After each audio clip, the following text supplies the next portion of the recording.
नमस्कार दोस्तों, कैसे आप सभी। उम्मीद है कि बहुत ही अच्छे होंगे और आप सभी का आपके अपने चैनल लर्निंग बाय संजना में स्वागत है। आई होप आप सभी की तैयारी बहुत ही अच्छी चल रही है और उम्मीद करते हैं कि इसी तरह से आप अपनी तैयारी को कंटिन्यू रखिएगा। हम लोग बंगाल शैली इस समय पढ़ रहे हैं। बंगाल शैली के अंतर्गत अभी हम लोगों ने इनके जनक चित्रकार अवनींद्रनाथ को पढ़ा, फिर उनके प्रिय शिष्य नंदलाल को पढ़ा। इसी कड़ी को आगे बढ़ाते हुए आज हम पढ़ेंगे असित कुमार हलदर। तो आइए ज़्यादा समय ना खराब करते हुए हम लोग स्टार्ट करते हैं लर्निंग बाय संजना के साथ असित कुमार हलदर।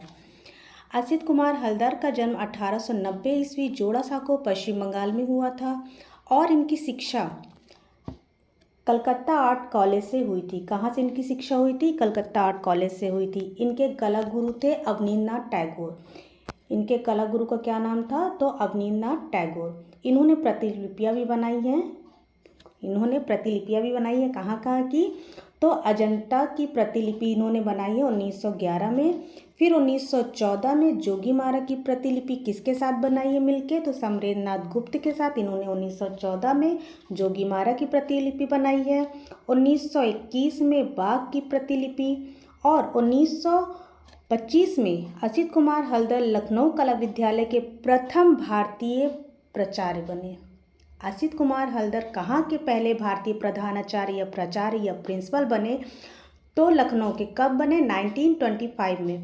और वहाँ इन्होंने कब से कब तक अपना सेवा दिया, कब से कब तक इन्होंने कार्य किया? तो 1925 टू 1945 यानी 1925 से 1945 तक ये लखनऊ आर्ट कॉलेज के प्रिंसिपल पद पे रहते हुए इन्होंने अपनी सेवा दी। और पूछे कि वहाँ पहले प्रधानाचार्य कौन थे? भारतीय तो असित कुमार हलदर थे। तो उनसे पहले, क्योंकि अंग्रेज़ों के समय का स्कूल है, तो उसके पहले भी कौन हुए? तो उसके पहले नेथेनियल हट थे।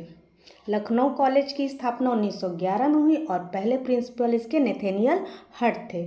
फिर उसके बाद 1924 में रॉयल सोसाइटी ऑफ लंदन द्वारा इनको पहला फेलो सदस्य चुना गया।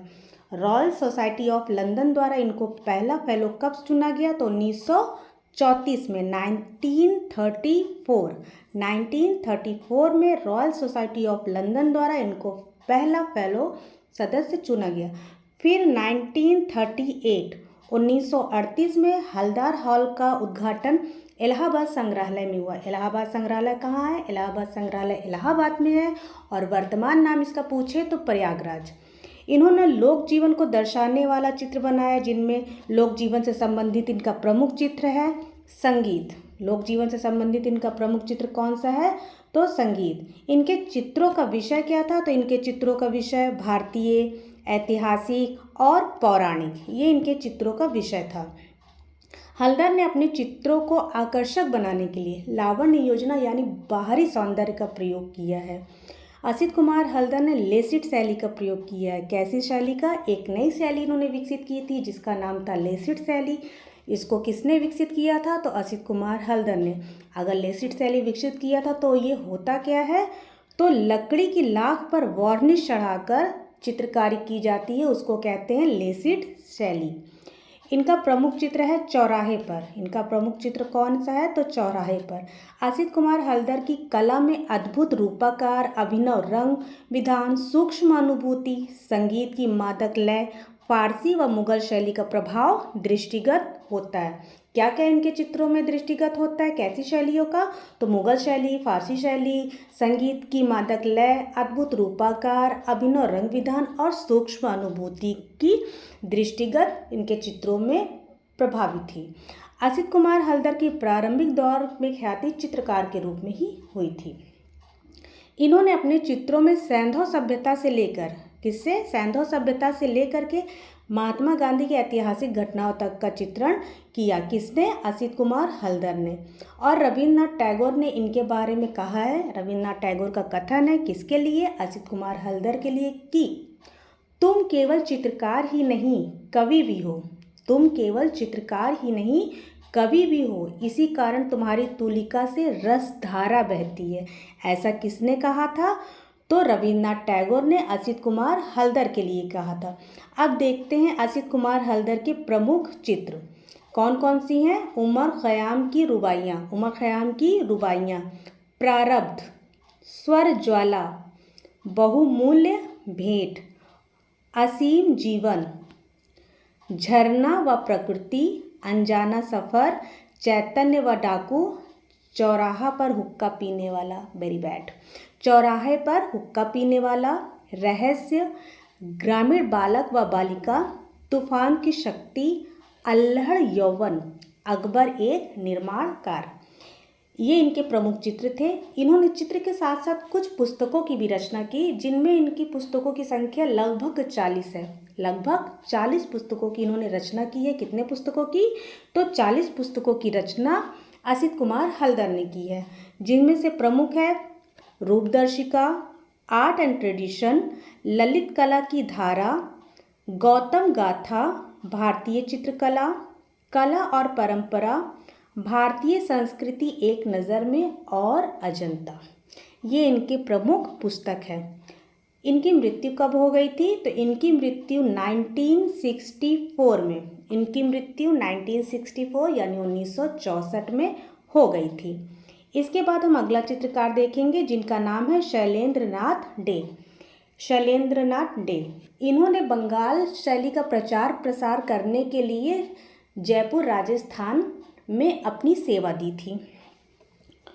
तो ये प्रमुख रूप से किस रूप में जाने जाते हैं? तो शैलेंद्र नाथ डे प्रमुख रूप से चित्रकार के रूप में जाने जाते हैं। इनका जन्म कब होता है? तो इनका जन्म 1890 में दारागंज, इलाहाबाद, प्रयागराज में होता है। इनकी कला शिक्षा कहाँ से होती है? तो कला शिक्षा इनकी आर्ट कॉलेज ऑफ कोलकाता यानी कलकत्ता आर्ट कॉलेज से इनकी कला शिक्षा होती है। वहाँ इन्होंने एज अ स्टूडेंट कब प्रवेश लिया था? तो 1909 में इन्होंने प्रवेश लिया था। इनके कला गुरु कौन थे? तो अवनींद्रनाथ टैगोर इनके कला गुरु थे। शैलेंद्र नाथ डे बंगाल स्कूल के प्रचार प्रसार के लिए कहाँ गए थे? तो जयपुर गए थे। कहाँ? जयपुर गए थे। कालिदास रचित मेघदूत श्रृंखला इलाहाबाद में राय कृष्ण दास के आग्रह पर इन्होंने बनाया था। मेघदूत चित्र श्रृंखला की रचना किसने की थी? तो शैलेंद्र नाथ डे ने की थी। किसके आग्रह पे की थी? तो राय कृष्ण दास के आग्रह में की थी। ये संग्रहित कहाँ है? तो बनारस में संग्रहित है। कहाँ? बनारस या वाराणसी, वाराणसी में ये संग्रहित है। 1924 में महाराजा स्कूल ऑफ आर्ट के ये प्रिंसिपल थे। कलकत्ता में ये शिष्य के रूप में, स्टूडेंट के रूप में 1909 में गए थे, और जयपुर राजस्थान में महाराजा स्कूल ऑफ आर्ट में ये एज अ प्रिंसिपल वहाँ एंट्री कब लेते हैं? तो 1924 में यानी 1924 में ये महाराजा स्कूल ऑफ आर्ट जयपुर में प्रिंसिपल का पद संभालते हैं। इनके चित्रों में रंग व रेखाएं अधिक से अधिक सूक्ष्म व गहन रूप में दृष्टिगत होती है। कैसे? सूक्ष्म व गहन रूप में दृष्टिगत होती हैं। क्या? रंग और रेखाएं।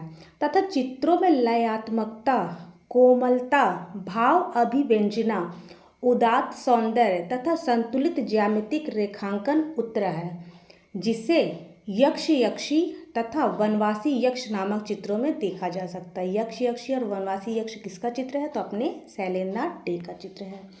अब इनके बारे में देखेंगे कि शैलेंद्र नाथ डे सत्यम शिवम सुंदरम के साथ ही कुरूप और असुंदर में भी अभिव्यंजना की रसात्मकता की कल्पना करते हैं। भाई सुंदरता की तरफ तो सभी दौड़ते हैं, लेकिन जो असुंदर है, कुरूप है, उसके अंदर एक रस की भाव डाल दे, उसमें लयात्मकता डाल दे, उसमें अभिव्यंजना डाल दे, ऐसे चित्रकार की बात ही क्या है। तो इन्होंने सत्यम शिवम सुंदरम के साथ ही कुरूप व असुंदर में भी अभिव्यंजना की रसात्मकता की कल्पना की है कि भाई वो भी सुंदर हो सकता है। ये इनकी अभिव्यंजना थी। और इनकी प्रमुखता क्या थी?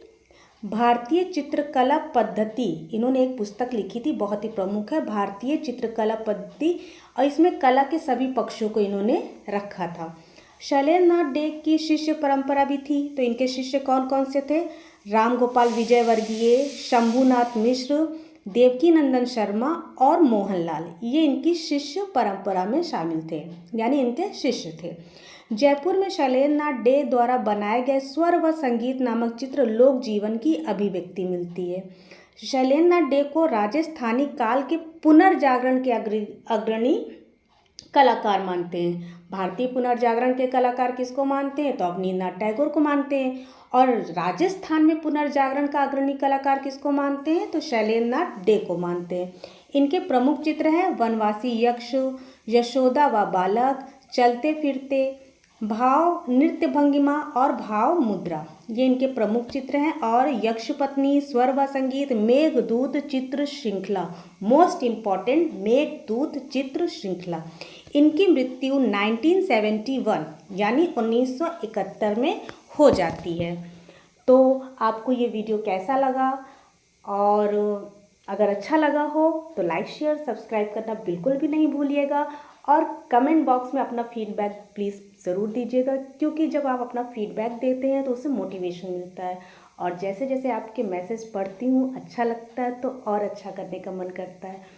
तो keep watching and like share subscribe करना बिल्कुल भी नहीं भूलिएगा। बाय।